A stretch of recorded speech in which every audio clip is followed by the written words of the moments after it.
లాలా లజపతి రాయ్ భారత స్వాతంత్ర సంగ్రామంలో ఎటువంటి పాత్ర పోషించారు? ఆయన్ను ఏ బిరుదుతో పిలిచేవారు?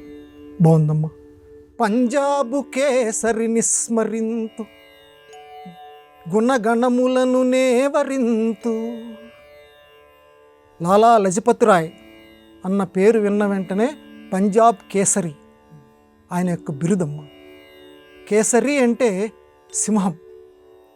ఎందుకంటే గ్రాసము లేక సృక్కినను అంటాడు భర్తృహరి సింహాన్ని గురించి వర్ణన చేస్తూ. అంటే ఎవరైనా తెచ్చి పెడితే తినదటమ్మ సింహం. ఒక గడ్డి పరక దానికి ఆకలిస్తోంది, చుట్టూ దొరికేటువంటి గడ్డి పరకల్ని ఇదిగో తిను అని అంటే అది తినటానికి ఇష్టపడదట. ఆకలితో చావనైనా చూస్తుంది, కానీ తనంతట తను వేటాడి ఏదైనా జంతువుని తింటే కానీ అంత పౌరుషం ఆ సింహానికి ఉంటుందట. ఆర కేసరి జీర్ణ తృణంబు మేయునే. సింహం అనేటువంటిది ఎండి గడ్డి పరకని తింటుందా అంటాడు ఏనుగు లక్ష్మణ కవి ఈ పద్యానికి అనువాదం చేస్తూ. అంటే ఇక్కడ పంజాబ్ కేసరి అని ఎందుకన్నారంటే సైమన్ కమిషన్ అని చెప్పి మన భారతదేశంలో ఒక చీకటి మచ్చ అందరినీ కాల్చిపడేశారు. వాళ్ళ మీద తిరుగుబాటు చేసినటువంటి ప్రధాన నాయకుల్లో లాల్ బాల్ పాల్, లాలా లజపతి రాయ్, బిపిన్ చంద్రపాల్, బాలగంగాధర తిలక్, ఈ ముగ్గురిని కూడా ఈనాటికి కూడా మన స్వాతంత్ర సమరంలో తలుచుకుంటూ ఉంటాం.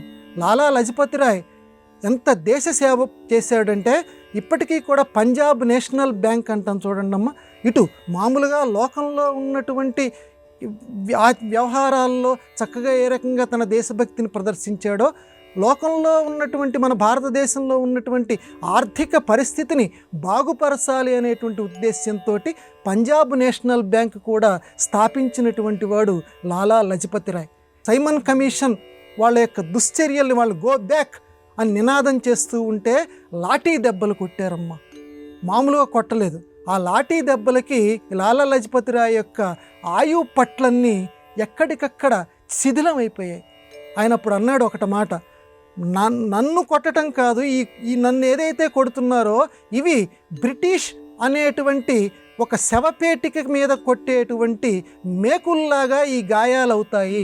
నన్ను కొట్టినటువంటి మీ దెబ్బలు శవపేటిక మీద శవాన్ని లోపల పెట్టిన తర్వాత పైన పేటికని మూసివేస్తూ శీలలు కొడతారే, మేకులు కొడతారే, ఆ రకంగా నన్ను కొట్టినటువంటి దెబ్బలన్నీ కూడా మీ బ్రిటిష్ సామ్రాజ్యానికి ఆ రకంగా మేకులవుతాయి అని గర్జించాడు కేసరి. ఆ సింహం గర్జించాడు లాలా లజపతి రాయ్. అందువల్ల ఆయన పేరుని ఈరోజు మనం తెలుసుకుంటాం. చక్కగా ఆయన జయంతిని ఈరోజు మనందరం కూడా జరుపుకుంటూ ఆయన దేశ సేవని మనందరం స్మరించుకుందాం. నిజాయితీ కలిగినటువంటి ఆ మహాపురుషుడికి అందరం నివాళి అర్పిద్దాం.